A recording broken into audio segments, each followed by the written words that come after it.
Good morning, students. History, class 8th, chapter 3, ruling the countryside. This is our second class on this chapter. अब तक हमने देखा कि east India company एक mercantile company थी जिसका उद्देश्य भारत के साथ व्यापार करके मुनाफा कमाना था। भारत की कृषि में सुधार करना, भारत के लोगों के जीवन में इम्प्रूवमेंट लाना उनका उद्देश्य नहीं था। यहाँ तक कि साम्राज्यवाद भी उसका प्राथमिक उद्देश्य नहीं था। लेकिन जब वो मुनाफा नहीं कमा पा रहे थे, जगह जगह के नवाब जैसे बंगाल के नवाब थे, उन्होंने कंपनी के शोषण का विरोध किया तो कंपनी को लड़ाइयाँ लड़नी पड़ी। प्लासी की लड़ाई 1757 में हुई, बक्सर की लड़ाई 1764 में हुई। तो इस तरह से कंपनी एक व्यापारिक कंपनी से साम्राज्यवादी कंपनी भी बन जाती है। तो साम्राज्य का विस्तार भी करना उसका उद्देश्य हो जाता है, लेकिन फिर भी उसका जो अल्टीमेट उद्देश्य है वो व्यापार करना, मुनाफा कमाना ही रहता है। तो हम क्या देखते हैं कि जब समय के साथ साथ वो और ज़्यादा मुनाफा कमाने के लिए ईस्ट इंडिया कंपनी और नए नए तरीके अपनाती है। जब वो ये देखती है कि यूरोप के जो उद्योग हैं उनको कच्चा माल सस्ते दाम पर भारत से उपलब्ध करवाने के लिए प्रॉब्लम आ रही है, तो वो बंगाल, बिहार, उड़ीसा की दीवानी मिलने के बाद, वहाँ से लैंड टैक्स इकट्ठा करने का अधिकार मिलने के बाद वहाँ पर व्यापारिक फसलें जैसे कॉटन है, रेशम है, वो उगाना, उसको यूरोप ले जाना भी शुरू करती है। लेकिन कृषि के क्षेत्र में कोई योगदान, कृषि को कोई महत्व, उसके विकास में कोई महत्व वो नहीं देती है। परिणाम क्या होता है? किसानों की जो स्थिति है, जो कारीगरों की स्थिति है, जो भारतीय हैंडीक्राफ्ट इंडस्ट्री है, जो कुटीर उद्योग है, जो लघु उद्योग है, वो हाशिए पर चले जाते हैं, उनको नुकसान होता है। और परिणाम क्या देखते हैं? 1770 में बंगाल में अकाल पड़ता है, लोगों की मृत्यु होती है। तो यहाँ ब्रिटिश ईस्ट इंडिया कंपनी देखती है कि वो किस तरह से भारत से अपने मुनाफे को और ज़्यादा बढ़ा सकती है, सिक्योर कर सकती है, और भारत से जो कच्चा माल यूरोप के उद्योगों के लिए मिलता है उसको वो कैसे सुनिश्चित कर सकती है। इसके लिए उन्होंने सॉल्यूशन निकाला कि कृषि में, एग्रीकल्चर में उनको योगदान देना पड़ेगा, उसमें सुधार करना पड़ेगा। लेकिन वो ऐसा करना नहीं चाहती, क्योंकि उसका उद्देश्य तो केवल व्यापार करना है, वो तो मर्केंटाइल कंपनी है। तो इसके लिए 1793 में परमानेंट सेटलमेंट चार्ल्स कॉर्नवालिस ने इंट्रोड्यूस किया। इसके द्वारा ईस्ट इंडिया कंपनी ने जो राजा हैं, जो तालुकेदार हैं, उनको जमींदार मान लिया गया और उनके साथ निर्धारित किया गया कि वो किसानों से लैंड टैक्स वसूल करेंगे और उसकी एक निश्चित राशि कंपनी को डिपॉजिट करवाएंगे। लेकिन प्रॉब्लम क्या थी यहाँ पर? क्या जो जमींदार थे, जो नए जमींदार थे, क्या उनको कोई फ़ायदा होने वाला था इससे? क्या वो कंपनी के बिहाफ पे किसानों की दशा सुधारने में, कृषि की दशा सुधारने में, उसमें इन्वेस्ट करने के लिए तैयार हो गए? ऐसा नहीं था। The permanent settlement however created problems.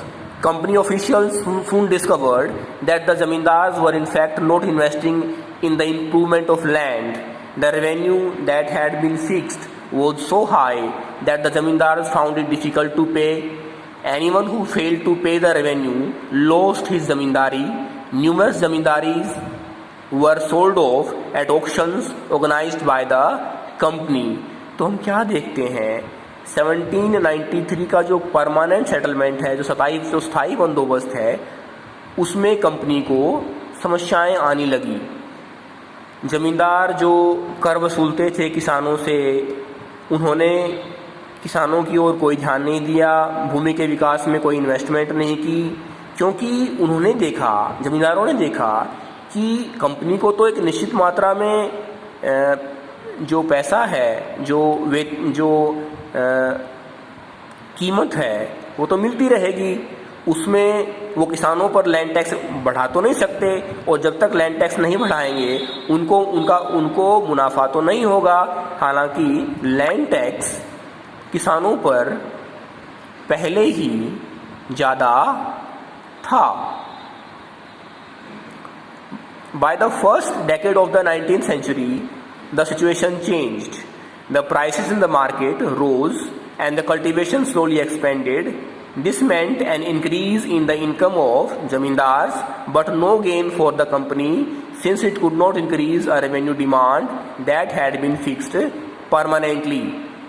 लेकिन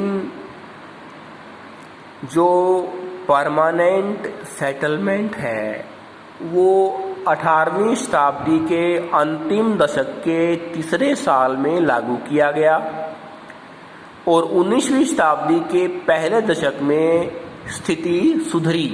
वो कैसे सुधरी कि जो उपज है, जो फसल है, जो पैदावार है, उसकी कीमत बाजार में बढ़ गई, और कीमत तो बढ़ जाती है तो फिर क्या, जमींदारों ने जो बिचौलिए का काम कर रहे थे कंपनी और किसानों के बीच में, क्या उन्होंने फिर खेती में सुधार की कोशिश की? उन्होंने नहीं किया, क्योंकि उनकी तो वही बात थी, उनका तो वही एक्सक्यूज़ था, बहाना था कि वो लैंड टैक्स बढ़ा तो नहीं सकते, और कंपनी को तो एक फिक्स लैंड टैक्स मिलने वाला है। Even then, the zamindars did not have an interest in improving the land. Some had lost their lands in the earlier years of settlement. Others now saw the possibility of earning without the trouble and risk of investment. As long as the zamindars could give out the land to tenants and get rent, they were not interested in improving the land. अब east India company ने उन जमींदारों पर क्या action लिया जिन्होंने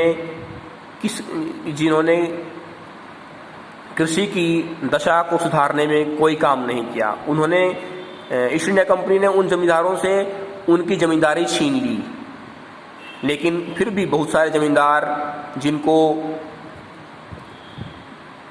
बिना किसी काम किए, कठिनाई उठाए आमदनी हो रही थी, वो आमदनी करते गए, क्योंकि वो जमींदार भूमि को, ज़मीन को आगे टेनेंट को पट्टे पर या ठेके पर दे देते थे, और उसके बदले में उनको पैसा मिल जाता, और उसकी निश्चित राशि वो कंपनी को दे देते थे। तो हम क्या देखते हैं, जो लैंड है, जो एग्रीकल्चर है, वो जो किसान है, उसकी हालत पहले की तरह से खराब ही रही। On the other hand, in the villages, the cultivator found the system extremely oppressive. The rent he paid to the zamindar was high, and his right on the land was insecure. To pay the rent, he had to often take a loan from the moneylender, and when he failed to pay the rent, he was evicted from the land he had cultivated for generations. अब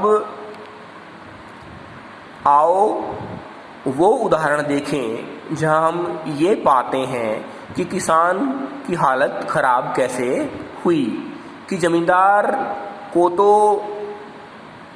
अपनी ज़मीन को पट्टे पर देने के बदले पैसा मिलता रहा, और कंपनी को भी निश्चित राशि जमींदार के माध्यम से किसानों से मिलती रही। लेकिन वो किसान क्या करें जो